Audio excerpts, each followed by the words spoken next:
This episode revisits two defining moments from 1981 that reshaped politics across continents. 5 years earlier, in 1976, IRA prisoners classified as political inmates had been allowed to wear their own clothes, a privilege that was withdrawn, sparking a hunger strike in March of 1981.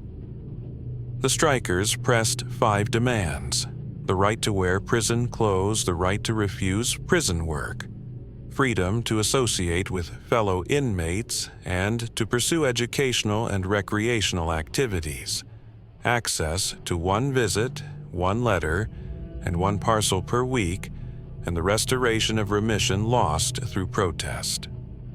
Bobby Sands, a 27-year-old prisoner serving 14 years for firearm possession, led the hunger strike.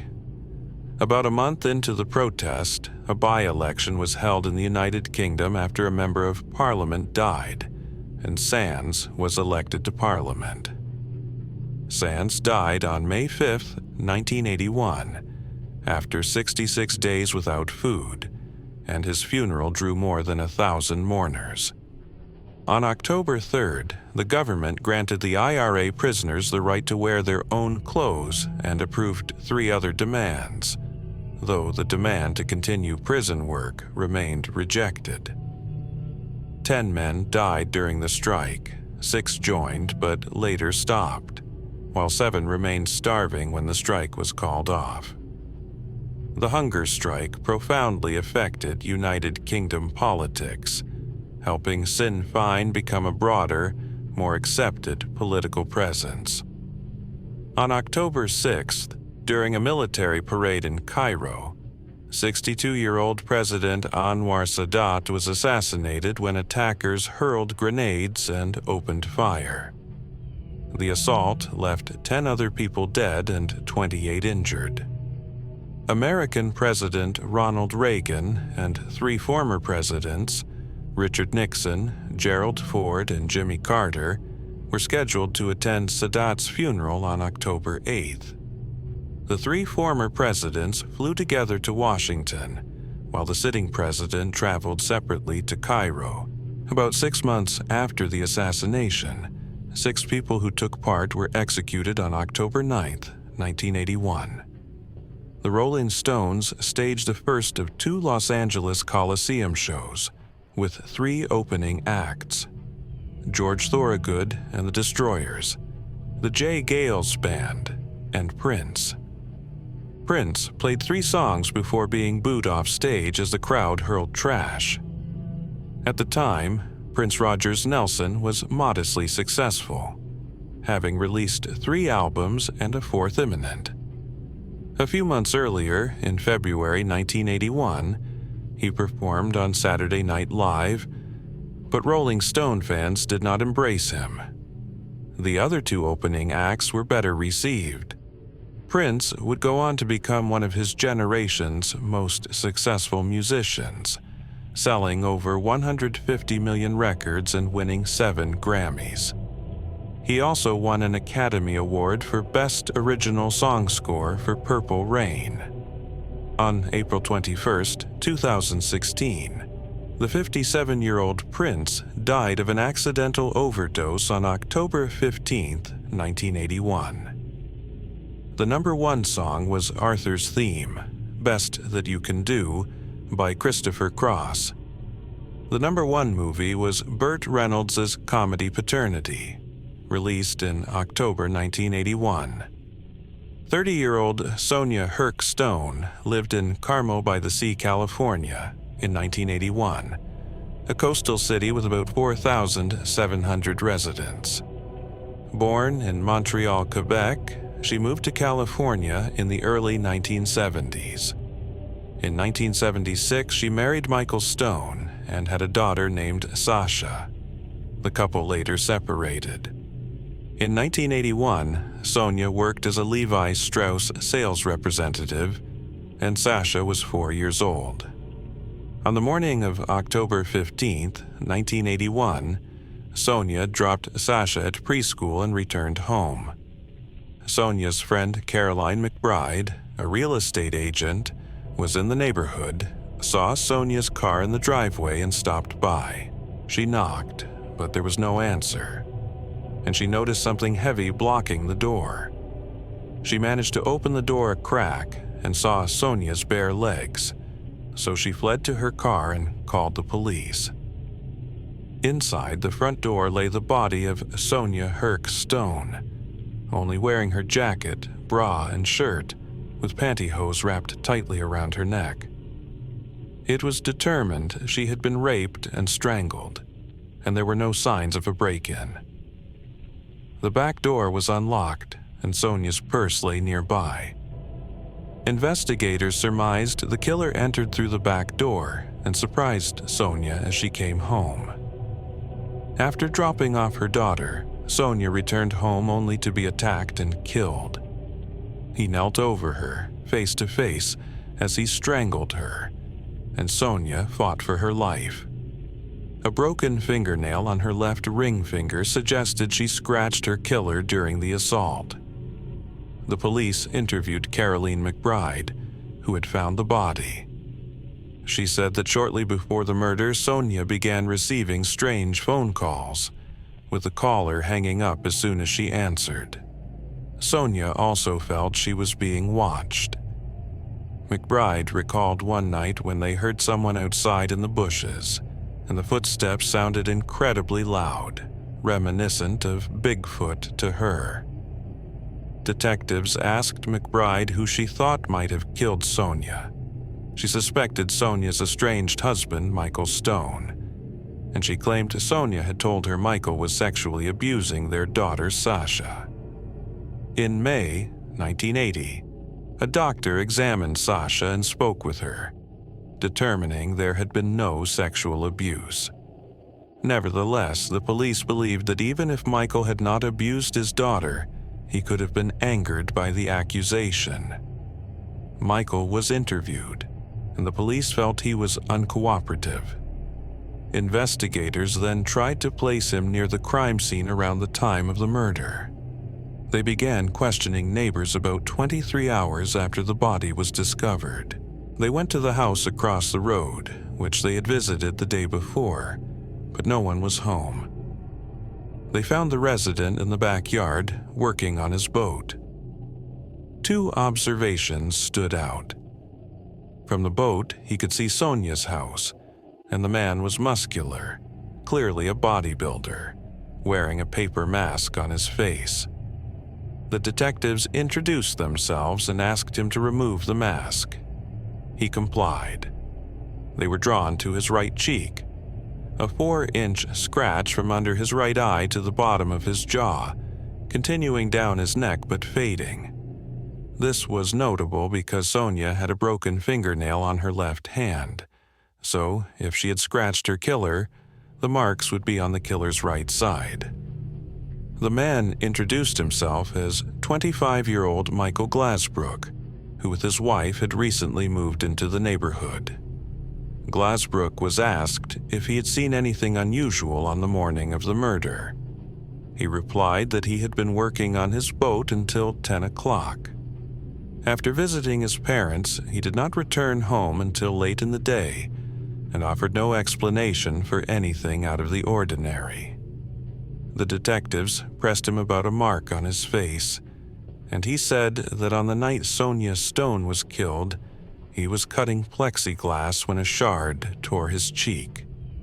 He had gone to the hospital that night and was released the next morning, which struck the officers as odd for a minor scratch, so they asked why he had spent the night there.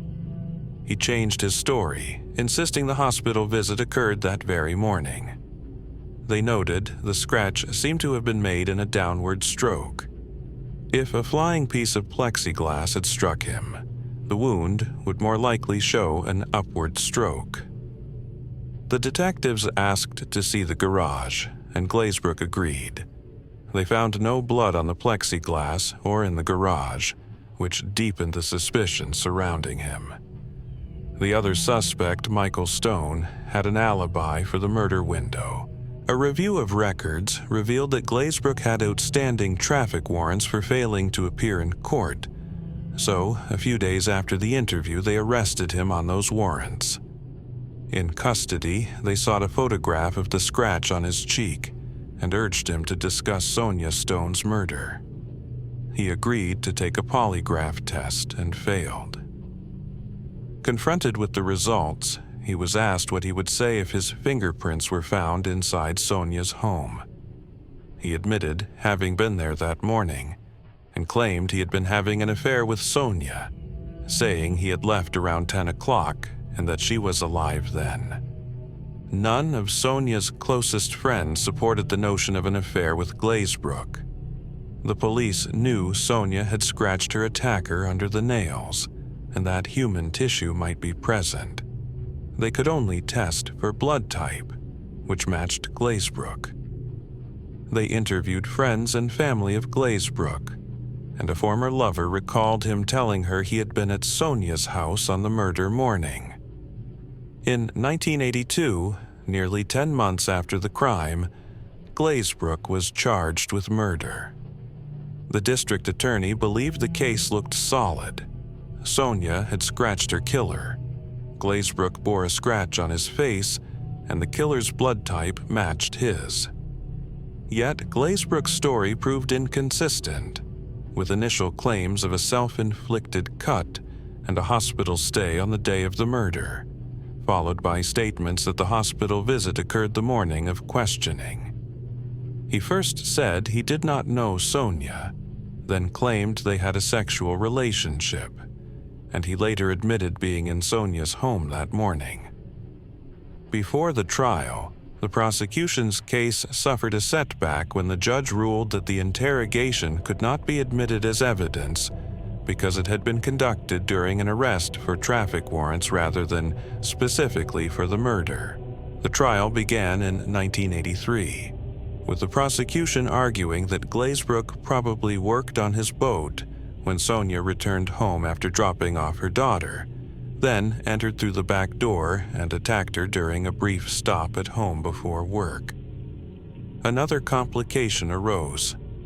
There was no photograph of the facial scratch after his arrest because the camera malfunctioned on the day of the murder, and Glazebrook testified that he went to his parents' home after 10 a.m. The case began with Sonia's murder, a crime that lingered in the records for decades. Forensic details pointed toward a violent encounter at Sonia's home, and among the clues was tissue from under her fingernails that matched the blood type of Glazebrook. Yet that particular blood type is carried by 28% of the population, so the match did not settle the matter once and for all. A crucial interrogation, which could have shaped the outcome but was not admissible as evidence, involved Glazebrook admitting that he had been in Sonia's house that morning. The district attorney hoped to overcome doubts with corroboration from Glazebrook's friend, who testified that Glazebrook had told her he had been there. On the stand, the friend recanted, saying she had been angry with Glazebrook and that police pressure had pushed her to say what they wanted to hear. The trial lasted about 2 weeks, and the jury deliberated for 2 days. They could not reach a unanimous verdict. 3 jurors voted to convict, while the other 3 voted to acquit. A mistrial was declared because the jury's split leaned toward quitting. The district attorney chose not to retry Glazebrook with the same evidence, fearing an acquittal and the impossibility of retrying him again. Consequently, the charges were dismissed and the case went cold. Sonia's husband, Michael Smith, who had been a suspect, was cleared. Yet suspicion lingered for decades. As the years passed, he began a new relationship, and his ex-girlfriend told his new partner that he had been abusive, a child molester, and had killed his wife. Those accusations haunted him even as time moved on. Sonia's daughter, Sasha, never forgot. She was 4 years old when her mother was killed, and years later, at the age of 18, she went to the police to ask that the case be reopened. the lead detective said there was no new information or evidence to justify reopening, and the case remained closed for the time being. In 2009, a new detective was assigned to the case, and it was reopened. Much had changed in the intervening years, but the sheriff's department lacked the money and manpower to conduct forensic testing. In July 2020, the district attorney announced the formation of a new cold case task force. It had been 39 years since Sonia's murder, and the case was poised to receive renewed attention. The same year also marked a shift in popular culture, as global audiences reflected changes in the world of cinema. Back in 1981, the three biggest films at the worldwide box office were Superman 2, Raiders of the Lost Ark, and On Golden Pond. By 2020, the top film in the world was The 800, a Chinese historical war drama, the first time a Chinese production led the global box office. The second largest film was Demon Slayer, the movie Mugen Train, a Japanese animated feature, and the third was Bad Boys for Life. This moment also stood out as the first time two non-American productions dominated the worldwide box office, a shift aided by the COVID-19 pandemic and the lockdowns that affected global cinema. In sum, the Sonia case moved through cycles of investigation, trial, and dormancy, only to re-emerge decades later under a renewed push for justice. At the same time, the world's cinematic landscape reflected gradual changes in the international film industry, underscored by unprecedented global events that reshaped what the world watched and how it watched it. For the first time in more than a decade, Disney failed to place a film in the top 3 at the box office. In 2020, it did not even crack the top 10, with Onward ranking 16th. The biggest Billboard hits of 1981 were Betty Davis Eyes by Kim Carnes, Endless Love by Diana Ross and Lionel Richie, and Lady by Kenny Rogers.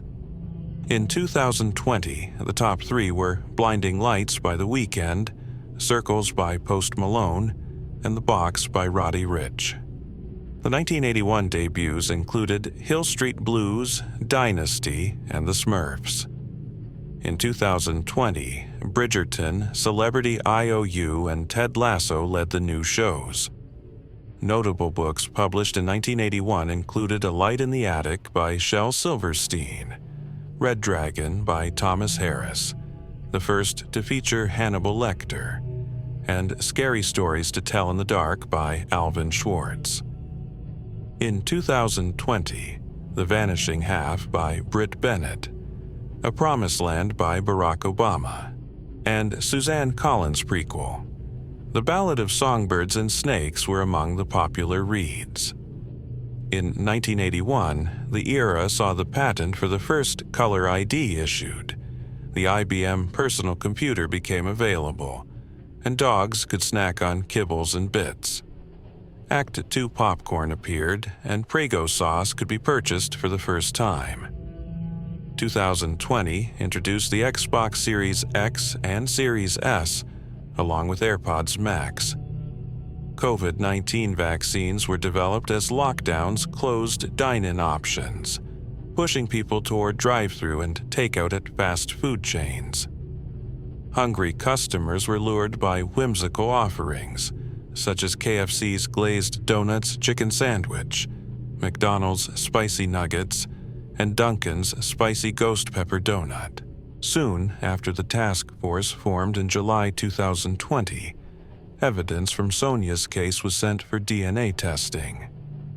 Investigators built a DNA profile from tissue beneath a fingernail, but a setback came when the blood samples from the prime suspect, Michael Glasbrook, were damaged after 2 vials broke. The police obtained a warrant to sample Glasbrook's DNA. He lived in Caramel and worked as a school bus driver and Little League umpire, and he was a father and grandfather. The case investigator pulled him over near his home as he drove to work, and swabs were taken from the inside of his cheek in the detective's car. Later, the investigator asked Glasbrook whom he thought might have committed the murder. He said he had heard that the daughter believed her father was the killer. The detective then asked if he knew Sonia, and Glasbrook replied that they had never met. In a cold case episode, Nessere was surprised to hear that in 1981, he claimed to have had an affair with Sonia. Yet almost 4 decades later, he said she was merely the woman who lived across the street. Glazebrook's DNA was matched to the crime scene, with odds of 265 quadrillion to 1 that the profile belonged to him. Investigators faced a contamination scare when blood from vials leaked onto the envelope storing Sonia's fingernail. Had the blood contaminated the fingernail in storage, it could have explained why Glazebrook's DNA appeared on the nail. But the blood was found only on the outside of the envelope, and the fingernail lay inside a wax bag within the envelope, so there was no contamination. They still sought to test the rape kit, but the kit had not been kept in evidence. Fortunately, swabs from Sonia's breast had been preserved, and the DNA profile from those swabs again matched Glazebrook. On August 15, 2021, 65-year-old Michael Glazebrook was arrested. The arresting officers wore Levi's jeans because Sonia had worked for Levi's. In January 2023, he went to trial again for Sonia's murder. The most persuasive new evidence, unavailable in the 80s, was the DNA. The defense argued contamination and, with the parents dead, relied on their earlier testimony from the first trial that he had no scratches on his face the day of the murder. The 8-day trial concluded in June 2023 with a verdict of guilty of first-degree murder. He was sentenced to life without the possibility of parole. As of this recording, 68-year-old Glazebrook is incarcerated at the California Medical Facility in Vacaville, California. For case suggestions related to Into the Killing, Criminally Listed, or Paranormally Listed, please visit crimlisted.com. That is all for this week. Thank you for listening and take care.